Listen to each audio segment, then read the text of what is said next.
faire de la musique de jeux vidéo, ça doit pas être si compliqué. Enfin, je sais faire de la musique, donc faire de la musique de jeux vidéo, ça doit être faisable en vrai, non? Et bah, si c'est ce que vous pensez, je suis désolé, vous allez être un peu déçus, hein. La musique de jeux vidéo, c'est un genre assez particulier. Bien que souvent rapproché du cinéma, notamment pour son industrie et son expansion constante, à tel point que le jeu vidéo a dépassé le cinéma en termes de profit de marché, et ce alors que le jeu vidéo est encore un média extrêmement jeune comparé au cinéma. Et forcément, un marché en expansion, et bah ça attire. Excellent. Ça donne envie de se lancer et on se dit, et pourquoi pas moi? Aussi parce que le jeu vidéo est un média assez accessible. On a tous plus ou moins un rapport plus ou moins proche aux jeux vidéo. Donc la tentation est forte de se lancer dedans, très forte. De plus, sur les dernières années, on a vu de nombreux compositeurs du cinéma venir marcher sur les plates-bandes du jeu vidéo. Tu restes dans le jardin et tu bouges plus. On peut notamment penser à des jeux vidéo comme The Last of Us, ou encore assez récemment les derniers jeux Spider-Man. Donc on pourrait penser, oh bah c'est cool, le jeu vidéo et le cinéma sont assez proches, donc avec le temps on va voir de plus en plus de compositeurs du cinéma venir dans le jeu vidéo. Bon, vous vous en doutez, si la réflexion était aussi simple,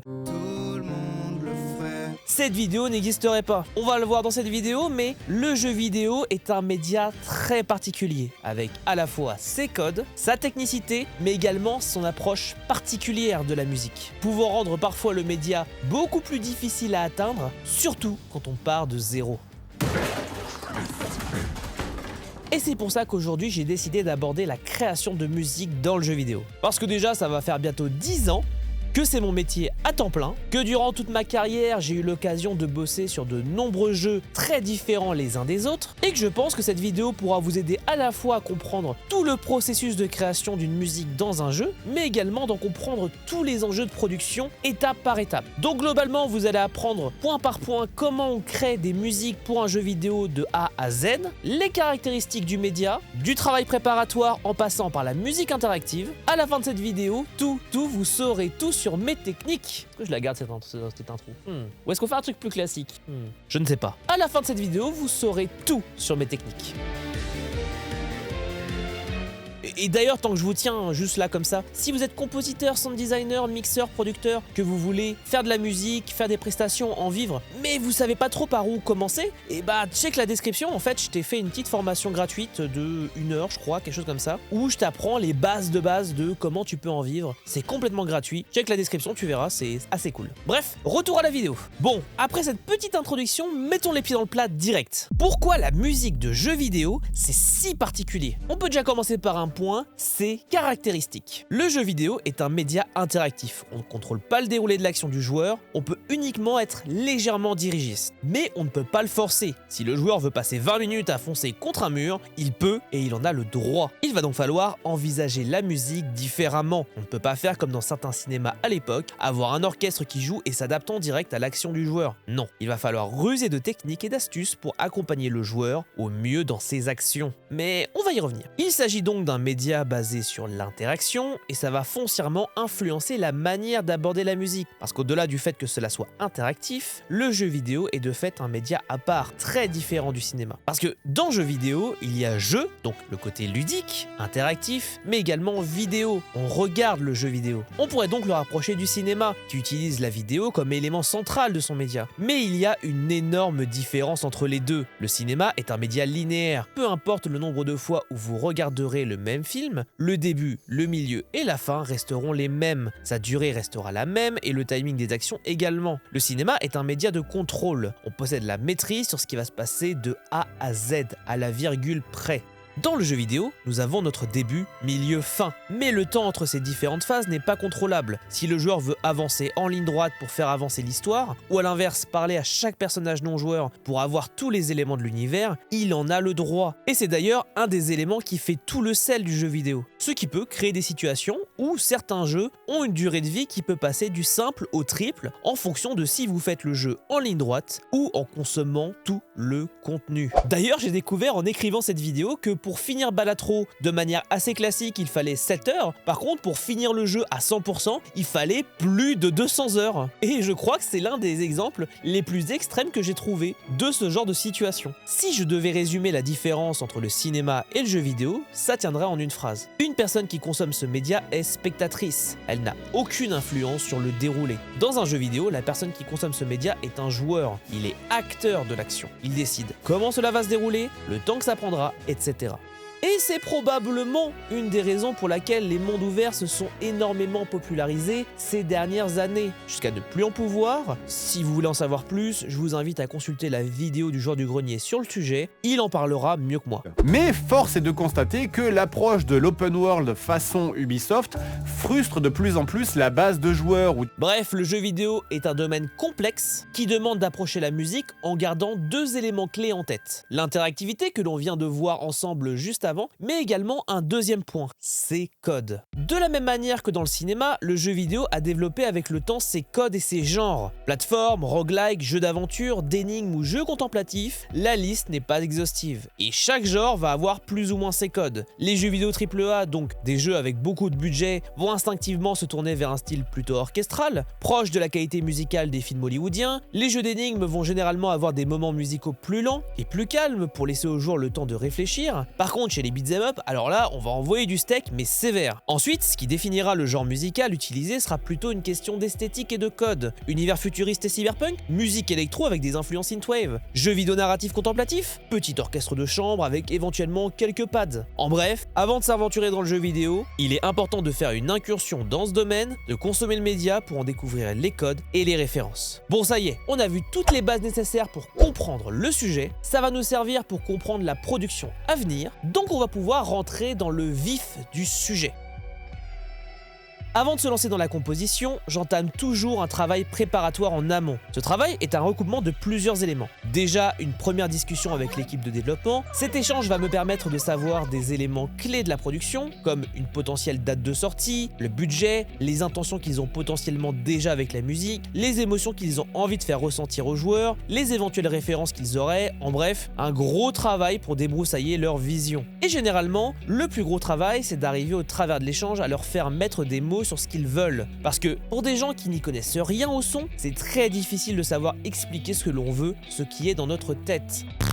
Et ça, souvent, c'est la première étape de mon travail. Ensuite, j'entame un travail de recherche complémentaire, où je vais chercher des références en plus qui permettraient d'amener un complément de vision. Dans un second temps, je réfléchis aussi au découpage musical. Quand mettre de la musique? Quand ne pas en mettre? Ça me permettra aussi de réfléchir aux musiques qui seront les plus clés dans le jeu. Ensuite, je référence tout ça dans un tableau et je mets toutes les intentions dans un document qui servira de référence pour la suite. On pourrait se dire que c'est un travail fastidieux et qu'on pourrait le faire au fil du projet, ce qui a pu m'arriver sur d'anciens projets, mais le problème c'est que on prend énormément de risques en ne maîtrisant pas un minimum le découpage musical. D'autant que cela montre un manque de vision claire sur le projet, sur les intentions que l'on veut mettre dedans, etc. Et surtout, que même si je fais ce travail minutieux, je ne suis pas à l'abri d'un changement de dernière minute, à cause d'une réduction de budget ou d'un changement de direction. Alors imaginez-vous si je laissais beaucoup d'aléatoires de base et qu'en plus venaient se rajouter des changements de dernière minute. Ça serait vite le chaos. Un autre point important qui vient avec le découpage, c'est le pourquoi. Si je dois mettre une musique à un endroit, elle doit répondre à un besoin qui peut être narratif, de gameplay ou de feedback. Par exemple, si je mets une musique dans une cinématique où deux personnages s'enlacent, je viens répondre à un besoin narratif, préciser si ce moment est censé être beau, triste, si ce sont des retrouvailles ou des adieux. Si je mets une musique sur un boss caché, je dois définir le genre de musique qui va à la fois correspondre au contexte de l'histoire, au style visuel et à l'histoire du personnage, mais également au rythme du combat. S'il est plus ou moins effréné, ça va influencer drastiquement la musique. Enfin, je pourrais décider de faire des jingles pour chaque montée de niveau, pour chaque combat, etc. Ça aussi, ça fait partie des éléments à prendre en compte. Bon, ça c'est le premier niveau de pourquoi. Ensuite, il y a un deuxième niveau de réflexion. Pourquoi je dois réellement mettre de la musique ici? Est-ce que ça apporte quelque chose au jeu et à l'expérience du joueur? Est-ce que le silence n'aura pas un impact plus grand à ce moment-là? Est-ce que la musique ne devrait pas être en retrait par rapport au bruitage et aux voix? Quand on arrive à ce niveau de réflexion, on pourrait presque parler de philosophie sonore. joueur, tellement il faut réfléchir à la grande question. Qu'est-ce que ça raconte? Quel message, quelle expérience le joueur vivra, ressentira au travers de tout ça? Vient ensuite le grand sujet du système. On retrouve généralement deux philosophies qui s'opposent. La musique très interactive, avec des systèmes poussés qui vont accompagner l'expérience du joueur au mouvement près. Je ne rentrerai pas forcément dans le détail de la musique interactive dans cette vidéo si vous êtes curieux. J'avais fait il y a quelques temps une vidéo sur le sujet, je vous invite à la regarder pour plus d'informations. De l'autre côté, nous avons des musiques dites loop, qui vont donc boucler et se répéter. Un système que l'on retrouvait déjà par le passé sur les jeux des générations précédentes, qui ne s'adaptait pas forcément parfaitement aux actions du joueur, mais qui avait pour avantage d'être beaucoup plus mémorable pour le joueur, de par sa répétitivité, pour le meilleur, mais aussi parfois pour le pire.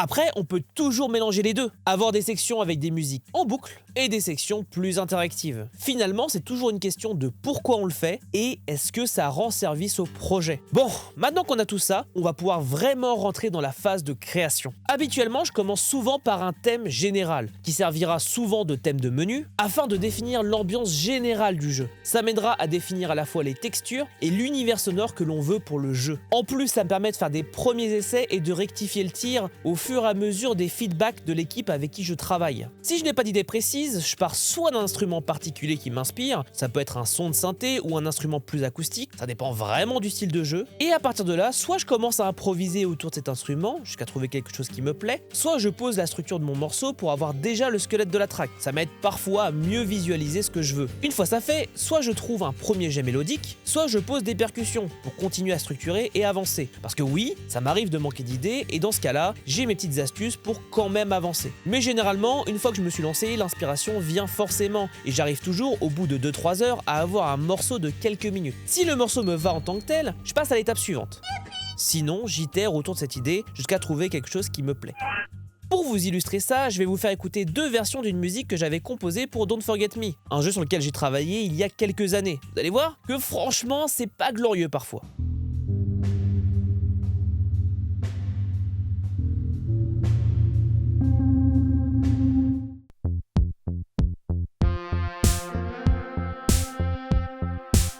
Ce premier morceau, je l'envoie directement au client pour récolter les premiers ressentis de l'équipe. Parce qu'il n'y a pas que mon opinion qui compte et que j'ai besoin de vérifier que ce que je compose, ça correspond aussi à la vision de l'équipe. Parfois c'est validé du premier coup, parfois ça prend 2 ou 3 essais avant que ça soit complètement validé, mais généralement pas plus. Je crois que le plus que j'ai fait, c'était 5 versions différentes avec quelqu'un où au final la collaboration s'est arrêtée assez rapidement, car je ne correspondais tout simplement pas à la vision de ce qu'il attendait pour son propre jeu. Mais bon, pour la science, je vais vous faire écouter des extraits des 5 versions que j'ai fournies, ça vous donnera un ordre d'idée de à quel point j'ai itéré de la version 1 jusqu'à la version 5 pour essayer de correspondre aux attentes du client.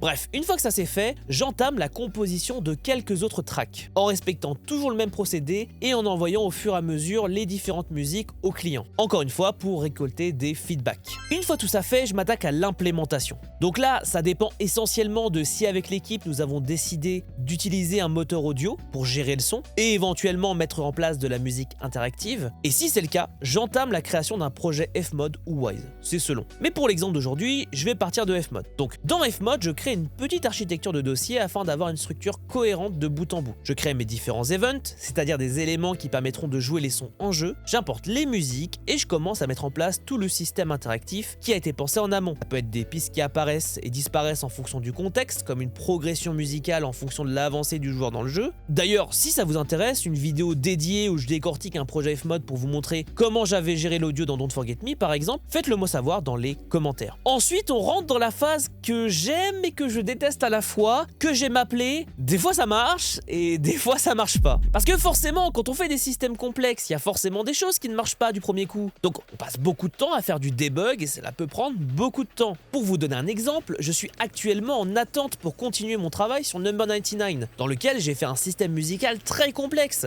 Et bah je peux vous assurer qu'il y a des choses qui ne marchent toujours pas et qu'il faudra que je débug. Vous n'avez pas idée d'à quel point c'est frustrant. Mais c'est ça aussi la réalité de la production, des imprévus et de l'attente. Un autre exemple que je peux vous donner, c'est Don't Forget Me, qui, dans son dernier niveau, a un système sonore très complexe, parce que je voulais faire une montée en tension progressive, jusqu'à un certain point, puis qui se dégoupille en laissant seul le joueur face à son choix. J'ai eu accès au dernier niveau très tardivement et j'ai galéré à avoir le rendu que je voulais en jeu. J'ai dû m'y reprendre à de nombreuses reprises, à tel point que le jeu qui se finit globalement en 3 à 6 heures, j'y ai joué pendant 26 heures. Donc quand même, hein. Et ça, c'est sans compter toutes les fois où j'ai joué au jeu sur des builds, donc des versions hors Steam. Une fois tout ça fait, on arrive à l'étape finale, en tout cas une des étapes finales qui va être essentielle, le mixage et le mastering des stems finales. Ce n'est pas une étape exclusive aux jeux vidéo, mais ça reste une étape extrêmement importante et extrêmement longue. Par exemple, pour une track de 3 minutes, il peut m'arriver d'y passer plus d'une heure. Alors vous imaginez, quand je travaille sur une BO de 45 minutes, ça peut vite s'avérer long et fastidieux. Généralement, ce que je fais, c'est que je regroupe les pistes par type, donc percussion, vent, cordes, effets, lead, etc. Ensuite, je fais des rendus de pistes pour ne plus avoir que de l'audio à gérer. Bien évidemment, je fais ça dans un autre projet, je garde toujours une copie du projet MIDI avec les instruments sur le côté, au cas où. Une fois tout le processus de mixage fini, deux possibilités. Soit j'exporte les musiques en boucle directement depuis le DAW, soit j'exporte piste par piste pour le réintégrer dans le moteur audio, notamment si j'ai prévu de faire de la musique interactive. Si c'est le cas, ça peut s'avérer plus ou moins long en fonction du nombre de boucles et one-shot que je vais avoir. Dans Don't Forget Me, ça m'est arrivé très souvent de devoir exporter des pistes séparément ou des sections de morceaux pour pouvoir créer de la progression dans la musique. D'ailleurs, anecdote, vers la fin de la production de Don't Forget Me, donc quand j'étais en train de remplacer les morceaux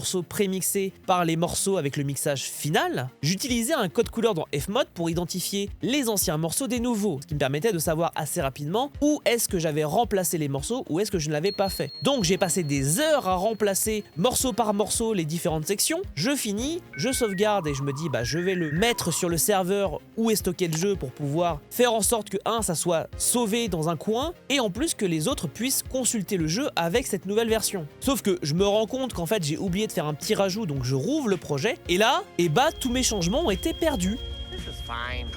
Donc je comprends pas, je relance le projet, je refais mes changements, je sauvegarde, je ferme le projet, je rouvre le projet une nouvelle fois et là mes changements ont encore disparu. Donc là je contacte le développeur en disant ouais c'est bizarre, mes morceaux, mes changements ils disparaissent, je comprends pas pourquoi. On passe des dizaines de minutes à essayer de comprendre ce qui se passe et là il regarde, il fait ah mais en fait c'est normal, le serveur est plein. Oh merde! Oh. Donc en fait, les changements, ils passent pas. Du coup, je lui dis, bah qu'est-ce qu'on fait? On augmente l'espace stockage sur le serveur. Il fait, non, bah on n'a plus de place, on n'a plus de budget, donc tu vas me faire des WeTransfer. LOL. Voilà, la débrouille dans le jeu indé. Tout ceci fait, il faut maintenant passer à l'implémentation. Encore une fois, j'avance mon travail en amont de l'export final, donc ça va souvent assez vite, même si parfois on peut avoir des surprises, particulièrement quand on réimporte les musiques avec le mixage et le mastering. Et plus on a de tracks, plus va falloir baisser le volume ici et là, ce qui rajoute une quantité de travail qui peut être plus ou moins conséquente. S'ensuit une longue phase de va-et-vient entre le moteur de jeu, le moteur audio pour vérifier que les musiques s'intègrent bien au sound design, qu'en jeu c'est plaisant, qu'il n'y a pas de bizarreries comme une musique qui ne se jouerait pas correctement, voire pas du tout, etc. etc. C'est un processus qui peut prendre plusieurs jours en fonction de la quantité de musique et de l'avancement initial du projet. Mais une fois que tout ça est fait, vous avez enfin fini le travail sur la musique du jeu. Dans cette vidéo, je vous ai partagé mon approche de la musique de jeux vidéo. Un processus qui peut paraître long, mais selon moi qui est nécessaire. La musique d'un jeu, c'est un élément clé d'un jeu vidéo. C'est ce qui donne tout le sel, toute la saveur d'un jeu. Des jeux comme Journey, Chrono Trigger ou The Witcher ne seraient rien sans leur BO. La musique est le lien entre le joueur et le jeu. Ce lien crée de l'émotion et de l'attachement pour ce jeu. La musique crée même du lien en dehors du jeu, en étant réécoutée par les joueurs en dehors du contexte, s'appropriant ainsi la musique pour leur donner un autre contexte, une autre saveur. Autant une musique de fond lorsque l'on travaille qu'une musique utilisée dans un mariage. La musique de jeux vidéo a ce pouvoir, le pouvoir de changer la vie des gens au point d'en faire partie intégrante. Je vous rappelle que dans la description, je vous ai mis un petit lien d'une petite formation gratuite si vous êtes intéressé. Et si vous aimez mon contenu, vous pouvez vous abonner, mettre un petit commentaire, un petit like, vous connaissez les bails. Et on se retrouve la prochaine fois pour une nouvelle vidéo. Allez, tchuss!